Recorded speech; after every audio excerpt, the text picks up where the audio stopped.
Well, as African people, I think storytelling has always been part of our culture, and all the critical thinking, what our beliefs, our traditions, our morality has always been embedded in the stories. If anybody can think of it, when you're a kid, your parents or your grandparents always told you stories and ask you to derive a lesson from the story. So I grew up knowing and believing and seeing it firsthand that stories are medicine that are poured into you to strengthen I like that. Stories are medicine. I like that. They are poured into you to strengthen you so that you'll be able to face life, because life is always going to try to break you one way or the other. Some more significant, but if you have the stories within you, then you kind of have the antidote to face life in a way when it tries to break you, right? So this has always been my belief, and for me, when I started writing, it was with that in mind as well. As a human being, what medicine I'm going to put in the world through my art? How can I add a better lungs to the humanity, or to other people's humanity through stories? So, and stories have also saved my life in a way. They've allowed me to talk to people about things that happened to me that were difficult, but are also necessary lessons for those who may never have to go through it as well. So, but like you said in the beginning, that my story would continue to outlive all of us. I think that's generally the premise of stories. Stories will outlive all of us. They're the ones we leave behind us. They're the best legacies that we leave in terms of how we teach the next generation. The best lesson, yeah. Absolutely. Well, actually, this is one of the reasons why I wanted to write my first book, because when most people, when they first come in contact or know about a specific African country, it's usually through some kind of horror thing. Right? So then their mental space and imaginative capacity remains with that country being associated to whatever that horror was. And so when I wanted to write about Sierra Leone, I wanted to give that human context that showed the beauty of the place that I grew up in and the foundations that it laid within me to be able to survive what I did. So as a boy, I grew up in a very remote village, I went swimming, I understood how nature behaved in relationship to human beings, I had a simple, beautiful, remarkable life. I understood that I was an individual, but my individuality was also tied to the lives of other people. So these are lessons I grew up. So Sierra Leone is a beautiful, beautiful country. Every evening I would sit around and my grandmother would tell me stories and stories and stories upon stories. If I did something wrong, my punishment was to hear more stories. Which at times when you're a kid, your attention span is not so good. You don't not so great, doing that, But in retrospect, so that was my Sierra Leone, beautiful place. And Sierra Leone is a former British colony, so when I started going to school, I learned the Shakespeares. I had a remarkable teachers, even though we didn't have the resources. So I grew up with this beautiful background and context that wasn't part of how Sierra Leone's story was told in the rest of the world. So I wanted to challenge that, to really show people the beauty, but also the difficulties of the places that we come from. There was an erosion that had started, and eventually it exploded for everybody. And for many years, at least in my lifetime in Sierra Leone, we've always battled with the question of leadership and politicians that actually take care of the country. In the 90s, we had particular people in power who basically run the country down on every level that you can think of, So because of that, a civil war started, and some of us who had nothing to do with politics, who were just children, our lives were compromised through this. So as a child, I ended up being recruited to fight in the war. And luckily enough, I survived. It happened to so many people in Sierra Leone and so many other places in Africa, but I was able to survive that experience, and I was able then to be adopted in a family in the United States, where I went to school and then started writing, but then returned to Sierra Leone again. And in fact, I was there last December. So that was, in short, that was a difficulty in my life. But, I learned some lessons from it, and I grew from it, but also I survived it. I rose. I think every human being has a natural intelligence and resilience and that capacity to survive. But often, when something happens to us, our natural impetus is usually to kind of not what's the word I'm looking for? Not to undo the desire to forget what had happened to us is not necessarily work for us. You cannot forget what has happened to you. What you need to do is to try and find how you can refocus it. And this is what I did, right? So, for example, when I came out of the war, there were a lot of well-meaning psychologists and people who dealt with child soldiers, as they called us. And the idea was they were trying to teach you how to forget the trauma, how to forget the war. But I realized that, listen, I can't forget the war because that was something that was really significant in my life and it changed the way I function as a human being. Yeah. But what lessons, even though it was a horrible situation, what lessons could I draw from it? And so I started looking at that. So, for example, I'm a writer. One of the things that you learn as a soldier is to trust your instincts, is to pay attention to details of human behavior so that you know how to create the right ambush, when to attack. So now I'm not using those skill set for war anymore, but rather to observe human beings so that I can write about them in a way that it's so personal you can almost touch it. So something I learned through something difficult now has become an advantage for me. As a kid, as a soldier, I was trained to sit somewhere and guard a post for 2-3 hours, 10 hours without moving. So I know how to be still for a very long time.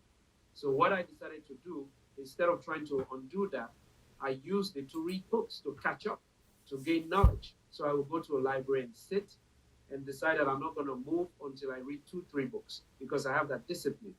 So I wasn't trying to undo everything. I was trying to refocus. And the last example I'll give, which is actually funny, was that when I came out of the war, I had insomnia. I couldn't sleep, terrible insomnia because of PTSD and all of these things. Right. So I could only get 1 hour of sleep, a night if I was lucky. But I had no medical conditions for it. I was fine. So a lot of people suggested that I see a therapist or see somebody who could give me medicine. And I thought to myself, I was in university, I was like, no. I mean, I'm a young man in university and I only need 1 hour of sleep. This is an advantage, right? So I did my homework on time. I read, I went to party, and I came back. That's how I was doing, So typical African. Absolutely. So I was ahead of things. So again, it's just that idea of not making the things that happen to you a burden, but it takes time as well. It's not a quick fix. So that's really how I was able to turn around these things, Right. Well, I mean, sometimes when you're in the war itself, it's hard to think outside. It's hard, because to survive war requires the intelligence of survival. And survivor doesn't make plans for the future. You make plans for the small increments. Survivor doesn't make plans for the future. Can I survive the next minute? Can I survive the next minute? But what I know truly is that African people were so resourceful. We know how to make and recreate ourselves over and over again. It's our history. Individually, we do that. So the idea is that most of these young people will survive but somebody has to come to their aid at some point. When you come out, you have to have a certain thing set for you. In my case, it was the United Nations, UNICEF in particular, that set the groundwork for me. So I went to a rehabilitation center and I was able to be put back with my uncle, extended family member. And then I was able to slowly start to, so somebody needs to remove them from the context if they are going to be, imagine, for example, if I hadn't been removed from the war in my country and I stayed in it, I probably would have ended up growing up in it and becoming a warlord that maybe the International Criminal Court is trying to prosecute instead of the kind of celebrated writer that I am. So that would be an intelligence and a contribution to the war that is lost. So that's how I usually think about it, is the war needs to stop somehow, or the children need to be removed from it at least, so. Well, I started seeing a little bit of English. As a child, I always loved literature. You go to any African country, you read, your parents want you to come and recite things you learn in school in front of everybody so they can be proud of you. So I was one of those kids kind of doing that. And I always loved reading. But also as African kids, when you grow up, you don't really tell your parents you want to be a writer or some type of artist. They will say, this one is useless. Let's read it and bring somebody here. He doesn't want to be an economist or an engineer or a lawyer, So I did not take it seriously. But when I left Sierra Leone and I started coming to the West, there was one question that I was asked when I was adopted in this family that tried to get me to attend school in the West. And when I came to this country, I only had a passport in my hand, just a passport. I had nothing. Wow. And so some of these schools were asking for me to provide a report card to show that I had been in school before. And I didn't have anything. There was no way. Sierra Leone was still going through the war.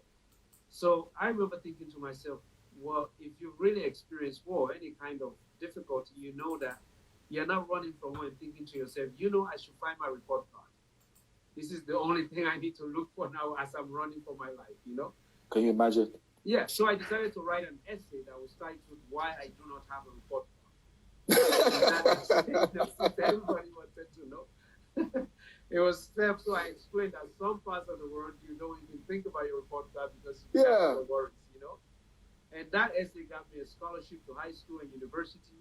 And then I had a little inkling that for me, words have become a way to bring to life things I could no longer provide physically. Mm.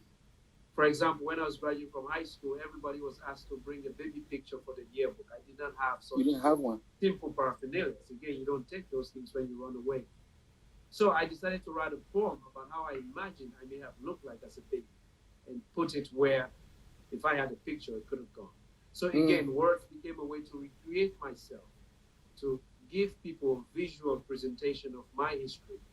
Mm-hmm. And so when I was in university, I studied other things, but then I started writing. And out of frustration, I saw how the international world was speaking about Sierra Leone. Sierra Leone was equals civil war, amputation, blood diamonds, and no other context. And this was really upsetting to me. So I decided to start writing because I wanted to say, yes, we have that. But also we have people who are intelligent like me, who's here at the top of your classes, in the universities, and here I am. And before that, I learned these things, I did literature, all of these things. So that's what writing really came out of frustration to right a wrong in a way, to sort of give a human context to my country and myself and my people, So, yeah. Well, for many years, I avoided thinking about the experience so that I can create this new life for myself. But when I decided to write it, I thought to myself, listen, I'm going to have to go through it again, but at this time it will be on my own terms, And I also thought to myself, listen, I've also survived that war, not only alive, but also I've had this opportunity to have an education. It was a responsibility to write about it because there are still people going through it. And so also those who can be helped, their intelligence is not belittled just because they've gone through that experience. So for me, that was the driving force. Even though it's a book about me, it was a book that I knew was bigger than me, that it was a story that was much larger than who I am. So that was the strength that I needed to write it. But it was difficult to write it, to relive it. I can imagine. It was absolutely difficult, yeah. It was very difficult. Well, first of all, contrary to what people think that, most immigrants are not looking forward to going to places they don't know. It becomes the only choice that they have. Yeah. I wasn't looking forward to going to somewhere that has cold weather, winter, yeah.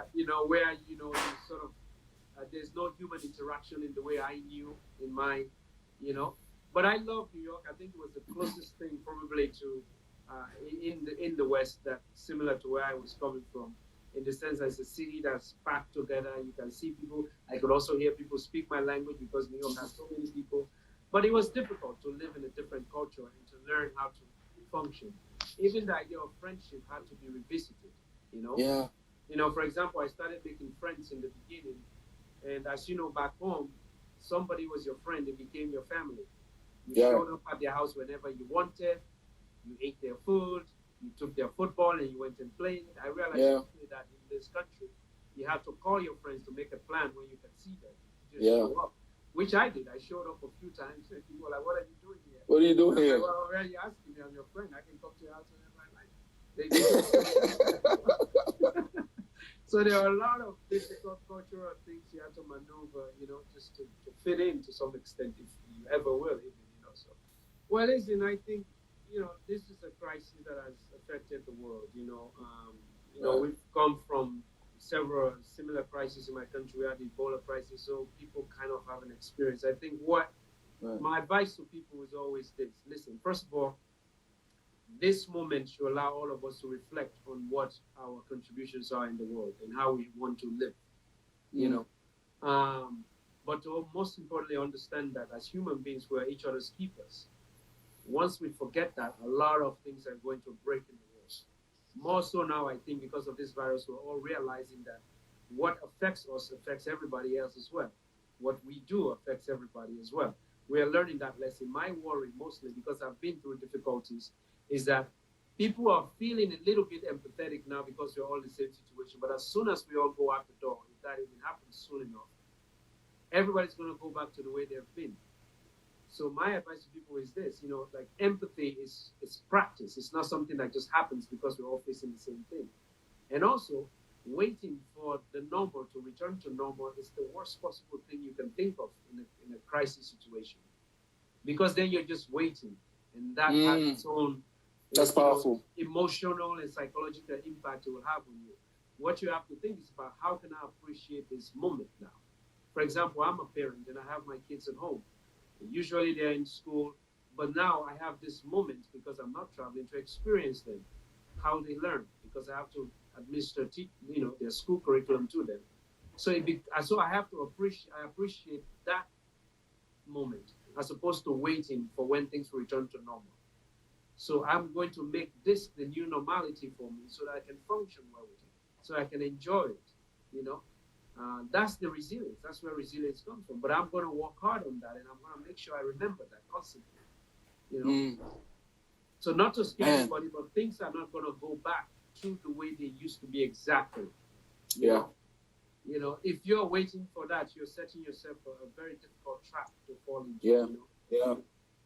So this book is basically, it's about 5 characters who, because of various circumstances in their lives, they have to come together to create a bonding, create a little family of their own to survive circumstances they're faced with. And these characters are 2 young women, African girls, and then 3 boys. And then also they live at the edge of society. They live in an abandoned plane, a relic of their country. But they have to find a way to live as freely as possible.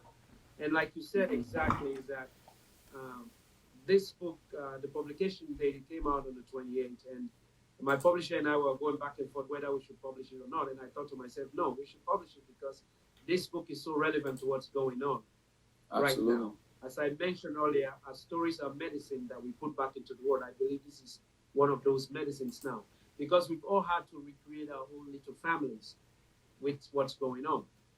And throughout our lives, you always do that. Whether you collaborate with a creative project with somebody, you trust them, your morality aligns or your visions align, you create a little family. So this is basically what I wanted this book to come out, so that people can understand, they can read it and see, again, that we're each other's keepers, but also that, our lives are more intersected than we like to know. And there's beauty even in the struggle of trying to face something common. And how do we do that? So this book really takes you to those places. It's not an escape, as some books will say. It's more something that grounds you into whatever reality that you're facing, in whatever your own little family is now. You know? Anywhere books are sold online, independent bookstores are selling it, so support them as well. So, you can find it. You just Google it, you'll find it anywhere. Yes, absolutely. Listen, there is one of my many favorite writers is this writer called Albert Camus, Algerian French writer. And to paraphrase him, he has something that says, the role of a writer is not to represent those who make history, but rather those who suffer history. And I come from those who suffer history.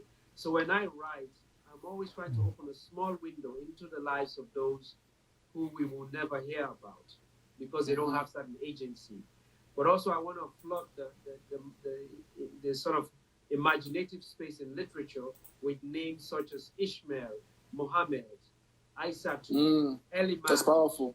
Representation. Like names that people may not necessarily, for whatever reason, they don't associate with literature. I'm trying to put those in. I also come from that world. I come from a small village where most people, even in my country, don't know where it is. So, I want. What's it called?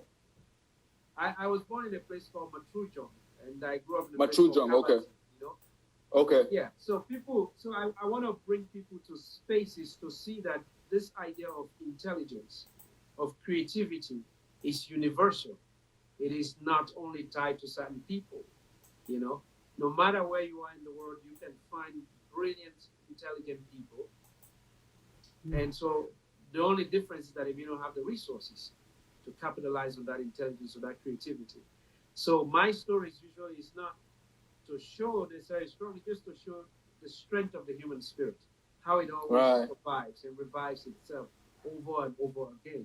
So I bring people to this landscape, which is why my stories don't have this sort of nice little ending, because life is always doesn't have where people go prancing in the sunlight, singing Kumbaya or whatever song they want to sing. There's always a moral at the end of every tale, you know. So no, I thought about it. I thought about it because, you know, but I realized that, you know, I'm sure the time that I wrote the essay, I'm sure it was a good essay, but I've also grown as a writer, as a creator. So I will have to look at it and see whether it's good enough, you know. Right. The time that I wrote it, I'm sure it was good for that time being, but I'm sure I will do a lot of edits if I have to. Right. Now, you know. Right. But that's a great idea. I'll see what I can do. Actually, to bring it to this book, most of the characters you find in this book as a composite of people I encountered in so many places. So this book can be set in any given African city, really. This is why I decided not to specify the city where Little Family is set in. Because these experiences can be. So when I was writing this book, for example, I live in Nigeria, I live in Mauritania, I live in Senegal, I was in Sierra Leone, Guinea, I was in many places, you know. And you meet characters that are cosmopolitan African kids in this book. So that's also what I wanted to show. Right. We as a family, we travel a lot, and we raise our kids in these environments so that they're exposed to different realities, so they know different ways of living. But also it informs your imagination, what you see, how you emote, where you are, what you appreciate.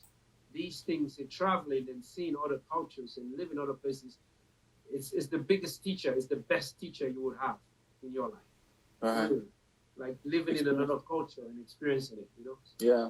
Eventually at some point, because, you know, like my oldest daughter is 6, for example, and she was an inspiration with some of the characters, you know, so she's 6 and she's lived in 5 countries, just at 6 years old. And we have twins that are 3 years old and they've lived in 3 countries. So basically what they have an idea of who I am. They have an idea of who my wife is because she does a lot of human rights work with the UN as well. You know, like very profound stuff that she does. And also as a writer, so they kind of know we're involved in the world and they understand certain things. But my little daughter, my eldest daughter, who's 6, who can read now, it's already said that she wants to be a writer because she knows her father is a writer. So. And she actually published her own little book that she wrote the other day. So she showed me that this is my 3rd book I wrote, Papa. So they are, you know, slowly they will get to understand my story. And I want to be in the space to tell them. But I have those African dad moments where I'm telling them, you don't want to eat your eggs? You know, when I was a kid, you know, I didn't have eggs as often as you're having them. So I find myself doing those things, you know. But from time to time, then I just laugh because they have a different life, you know, and that's what we want as parents, to elevate the next generation to do better than we have done, right? To face less adversities than we have. So not to sort of put their head in the sand, but you know. But absolutely, you know, I think even with the absence of those things, you always, I think as a human being, you always know what is right, whether you want to act on it or not. It's a different situation, right? So I learned very early on that for me, I look at the world differently because of my experiences. But I want to raise my children. I love them. I'll protect them. But I don't want to give them my eyes. I want them to have their own eyes, how they see the world. That's deep, man.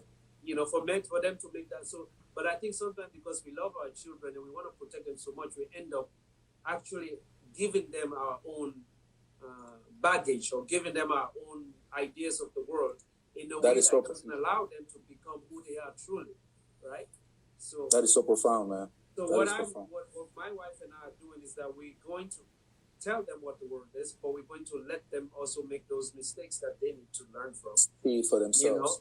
Not like really crazy ones, but we're going to let them be who they want to be, as free as they want to be, so that they can become truly who they want to be, so they can be happy. At the end of the day, I think I'm more invested in the happiness of my children than whether they become an economist, or I want them to be truly happy with whatever it is that they're doing, or whoever they are. You know what I mean? The beautiful people are a cast of characters in this novel whose life intersect with these 5 characters that I've sort of decided to leave society and live at the edge of society.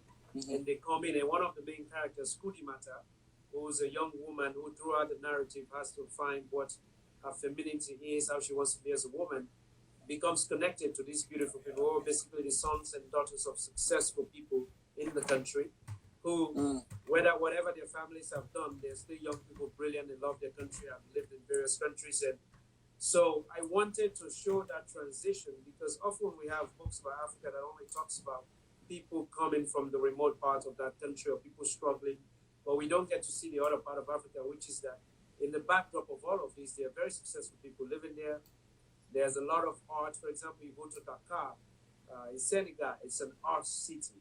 There are people painting, there are exhibitions going on, there are film societies, there are different things. People don't know that about contemporary Africa. So I wanted to bring these characters in to show them sort of how the multi-dimensional aspects of Africa, but also of African people, that we're not just one dimension. We're not just one thing.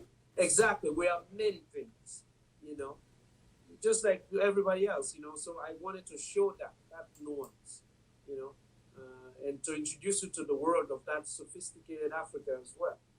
Yes, I mean, just to finish your thought process, you start about this platform that you started that I really love, because it shows, like you said, exactly, listen, we have to be the ones who tell our own stories. I think over the years, we've given a lot of people the space to come and observe us and write about us, but without really understanding the nuances of who we are. So often they miss the point itself. They miss the beauty in front of them because they have a POV that only looks at it a certain way. Now, when we take charge of those stories, in those stories itself, we show, even in struggle, how beautiful we are as a people, how remarkable we are as a people. So when I write, these are some of the things that I wanted. And this is part of the reason why I really wanted to chat with you, because, this is the new Africa. We are the new creative spirit. And we will tell our own stories unapologetically and show our humanity in the best light possible, because nobody has done it for us. People have belittled our intelligence and creativity through their narratives. So now we take this on our own hands, so we can shape our dreams. We can shape the way our children view themselves in every aspect of life. And then for the UNICEF stuff, so I'm a goodwill ambassador for UNICEF, specifically for children affected by war and conflict. And what that means is that I create policies to help children in time that are facing violence everywhere in the world. Work with governments so that they can provide opportunities for young people so they can choose violence as an option. So we build those policies nationally, internationally, and then I go to these places also to meet those young children who are coming out of those situations, to talk to them about the possibility of becoming a useful member to society again. So through that, I travel a lot. I go everywhere. And in fact, you and I were chatting off this live about Cameroon, and I've been to Cameroon many times before that. But I knew about Cameroon even before all of this, because because we have the best. Because we have the best jollof rice in the world. You can say it. No, you don't want to start the jollof war now. We're not gonna with that. Don't let the Nigerians come with the jollof war now. Cameroon is not even mentioned in the jollof war. Honestly speaking, you guys completely. You're not part of the discussion. Honestly speaking, Nigeria should not even be in the conversation when it comes to jollof. So anyway, carry on. Let me not start a war here. I hope I don't have any Nigerians online. No, I was saying that, I hear about, what Alpha Blondie, Alpha Blondie, yeah. About Douala. I left my heart in Douala, so the first time I went to Douala, that was my theme song. So anyway, what I'm trying to say is that I go to a lot of these places because of that work that I do, but also just as a curious individual, you know. So I like to travel more on the African continent because I feel like there is so much more that we don't know that we can discover. Writers from like Mozambique, Angola, you know, and places like that, you know, that are writing beautiful things. We have somebody's asking what's jollof rice. Oh, that's another discussion. It's a friend of mine actually on there. That's a whole different life thing we have to do, you know. Oh Lord. Yeah. But yeah, man, it's been a blessing to be able to not only come out of what I came out of, but also to now be in a position where I can add knowledge and beauty to the world again through the African perspective. You know, through by actually writing stories that whether you're from an African country or not, you can relate to it, but also you can find yourself in it. This kind of make people walk in our shoes so they truly understand who we are, you know. So those stereotypes or those ideas they may have had of us are no longer kind of wither away, you know, when they enter the stories that I create, you know. That's a loaded question. Biggest problem facing Africa today. Well, I mean, there are many things, you know. I think usually people go to the idea of leadership, which I think it is true. Yeah. I think, but also we have to look at our own population in terms of the people we elect as leaders as well, you know. I don't think Africa necessarily has a shortage of good leaders. I think what we've had is that those leaders have not been given the opportunity to lead. Yeah. In history, we've seen our greatest minds have been either assassinated or they've been ousted in power by external forces, you know. So we've seen that. We've seen in Congo, for example, we've seen the Patrice Lumumbas, you know, that came and had a very strong. So we've seen those things. But also slowly we're beginning to see new wave of African leadership that's coming that's actually open to giving people who actually are qualified for the job. In addition to that, after we move to having the right people in power who open up and give people who are qualified, who are intelligent, who can do the work, we also need to create opportunities for the young people. We have one of the youngest populations in the world, you know. We have to give young people opportunities. We have the youngest population in the world, actually. Yes, we do. So we have to give young people opportunities, you know. So I was living in Nigeria, for example. I was living in Abuja, and I was having a conversation with somebody who were talking about the Yahoo boys, you know. You know, those 411 boys. Yeah. 419, the number is.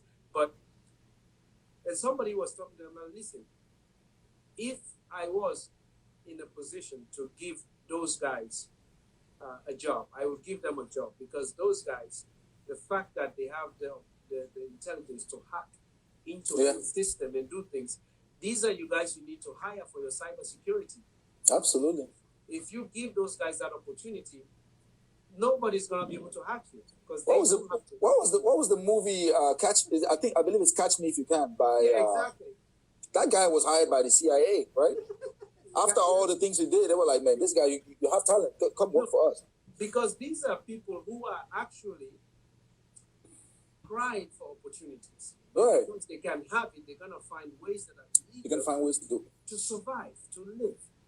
You know, if I see somebody steal a cup of rice, I'm going to wonder, how do you make them have their own rights instead of punishing them for it? You know what I mean? So Africa has intelligence. So I think we need to really involve our young people in governance, in decision-making process, but give them opportunity to be part of how we move forward, you know? So it's not just like the big guys are at the top, the boss man, you know, the older guys, and then everybody else just wait for them to wither away before we can. Right now. I'm writing my own books for now. Listen, I've always said that, listen, I always want to make myself useful to my country in the best way possible. And if that requires me being in politics, then I will do that. I wouldn't do it because I just want to be some type of, you know, I'm already a famous guy. I don't need that. You don't need that. Yeah. So I want to get in when I know that I'll be useful and I'm going to bring some real change. And when that time comes that I'm doing that, yes, I would be more interested in doing that. Yeah, of course. Well, certainly there is a brain drain, but the reason why most people leave home and come elsewhere is because they're looking for opportunities. Right. If you're university students in some African countries and you're brilliant and you come out, you've studied, but you can't find anything to do with your degree, you're going to find some places to go and use your degrees. For example, we have more doctors, Nigerian doctors in the US than we do in Nigeria. But if they have the opportunity to go back and practice in Nigeria, they will do it. But now I'll give you some examples of some places that have done it. If you take Rwanda, for example, they have been able to entice and give opportunities to their brilliant people to return home by actually them. They will come home and be able to practice, whether as a brain surgeon, open a practice, and have the infrastructure to do it, and have the same competitive salary, so they're gonna go back home. Right. Nobody wants to live in Babylon or in other places. If you can be home doing the things that you can do home as well, you know what I mean? Right. So the brain drain conversation is true, but at the same time, for people to return, you've got to invite them. You've got to give them incentives. You got to give them incentives. For example, a lot of people want to go and start businesses, but if the business practices at home are monopolized, nobody wants to go and deal with that. You know what I mean? If the landscape is open and it's, you come and you open it, so that's what I'm saying. So the brain drain argument is true, but people have left because of a reason. Now, what can we do for people to return, So, well, generally speaking, I was supposed to go out and do a book tour for this new book, but, I'm doing a virtual tour right now and seeing what happens when as we continue with this new reality that we have in our lives. So I'm already working on other projects for other books, But also I had planned on going back home to Sierra Leone. So these are things that are on my radar. But I'll definitely continue to write and continue to also, create space and a following of other brilliant Africans who can be seen in the world, because I always think about the legacy that we leave behind in everything that we do, I want, if I go somewhere to do a reading, I want it to be flooded with other African writers, not just me, because I think the more of us there are, the more our voices are going to get stronger, the more people are going to see who we are and our brilliance and things like that, So, read a lot of books, write your own truth unapologetically. Don't let anybody, because you know your own stories more intimately than everybody can ever tell you. Don't get too caught up on structure and things like that. Tell a compelling story. You already have it in you. As Africans, we are natural storytellers. We grew up in an oral tradition. So, just go for it. Obviously, you're going to have a lot of discouragements along the way. When somebody like me started writing, I had friends who used to say, well, what do you think? You're going to be Shakespeare? I'd be like, well, why not? If I can surpass him, Right. But, so also surround yourself with people who are going to encourage you, and push you to fulfill your dreams, even if they seem unrealistic to some people. Because at the end of the day, it's your dream. It's your dream, Don't let anybody kill you before it's born, It just came out, but these are things that I'm working on to make sure that it's available in a lot of African countries. Okay. My previous books were available, but in my country, Sierra Leone, for example, whenever I go home, I would take my own books, boxes of them, I'll be one of those Africans with my suit, with my my baggage is overweight, Full of books. Exactly, overweight. And I'll leave them at libraries and, in places where young people can read them. So we're working on ways to make books available. There are a few publishing houses that have opened on the continent, because these books I'm also writing them for those young people back home, for everyone back home to read them, because, not just in my own country, Sierra Leone, but in Cameroon, in Congo, in Nigeria, in other places, so that we can, know about each other's lives even more. Yeah. Well, first of all, I want to thank everybody and thank you too, my brother, for inviting me on this platform, and to all of you who joined. Thank you for always joining and listening.